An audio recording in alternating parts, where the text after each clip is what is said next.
भटी यानी बाखबर बावसूख का जो स्लोगन है 92 न्यूज उस पर हमेशा पूरा उतरा है। पेशावर से मुमताज बंगिश हमारे साथ मौजूद हैं, उनसे मजीद बात करेंगे। मुमताज बंगिश कहेगा कि खैबर पख्तूनख्वा से साल भर की बावसूख रिपोर्टिंग को आप किस तरह देखते हैं, आवाम को इस बारे में आगाह कीजिए। जी बिल्कुल, ऐसे तो अगर मैं जिक्र करूं, मुझे अब भी वो दिन याद है जब 6 फरवरी 2015 को हमने जब वो लॉन्चिंग हो रही थी, तो उस वक्त से हमने छाने की कोशिश ही नहीं की, बल्कि हम मुकम्मल तौर पर छा गए और हमने वो खबरें दी जो किसी और चैनल के पास नहीं थी। तब से अब तक हमारा जो टेम्पो है, हमारा जो जज्बा है, ये बरकरार है, पूरी टीम में बरकरार है। और हमारी खुशकिस्मती यही है कि हमारे साथ जितना भी स्टाफ है, ज्यादातर वही लोग शामिल हैं जो पायनियर हैं, जो 6 फरवरी 2015 से अब तक हमारे साथ काम करते आ रहे हैं। जहां तक एक्सक्लूसिव्स और अहम खबरों की बात है, ऐसी तो बहुत सारी खबरें हैं कि जो पेशावर ब्यूरो के लिए हर साल बाइस फख्र रहती हैं, लेकिन जो चंद खबरें जो मुझे याद आ रही हैं वो ये है कि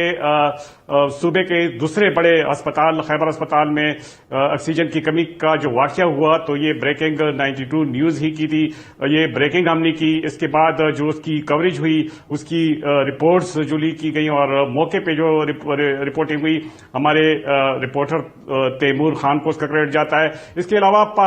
जो कोविड-19 का मसला पेश आया और चीन में पाकिस्तानी स्टूडेंट्स वहां पे फंस कर रह गए थे, तो उन चाइनीज स्टूडेंट्स की आवाज सबसे पहले 92 न्यूज ने दी थी और वो रिपोर्टर जिशान काकाखेल उनके साथ चाइना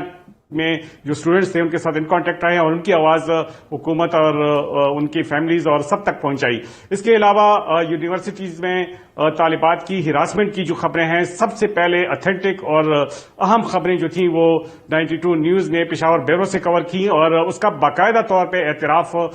गवर्नर शाह फरमान ने भी किया और बाकायदा तौर पे उन्होंने 92 न्यूज की स्क्रीन पर आके उसका एतराफ किया और उसके खिलाफ कार्रवाई भी की। इसके अलावा अभी नजीर इनकम सपोर्ट प्रोग्राम का जब वो स्कैंडल आया जिसमें अफसरान बड़ी तादाद में मुस्तफीद हुए, तो उसकी बेगमात की तफसील और उन अफसरान के खिलाफ घेरा तंग करने की खबर हमारे रिपोर्टर इरफान मुसाज़ई ने दी थी और सबसे पहले दी थी और वो अब भी हमारे लिए बाइस एजाज है। इसके अलावा EPA से मुतालिक खबरें थी, उसमें बेकायदगियों की खबरें थी, वो हमारे रिपोर्टर जिशान काकाखेल ने दी। इसके अलावा जो PDM का जलसा रोकने के लिए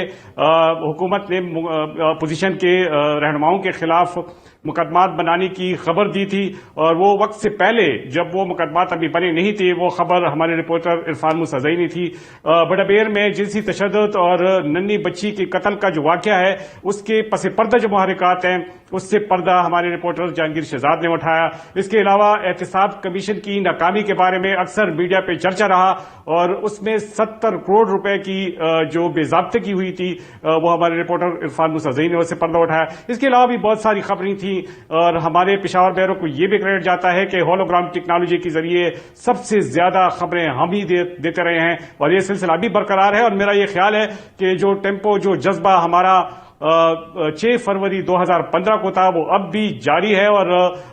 रिपोर्टर्स, हमारी टीम, सारी टीम जो है उससे ज्यादा जज्बे के साथ अभी भी सरगर्म अमल है। और हमसे अक्सर हुकूमत और आला हुकाम नाराज रहते हैं, लेकिन उसकी नाराजगी आर्जी होती है जब उस खबर की तस्दीक हो जाती है, तो फिर उनको पता चल जाता है कि वाकई वो जो खबर थी वो बाकायदा तौर पर इसका एतराफ करते भी आ रहे हैं और कर भी रहे हैं। हम जब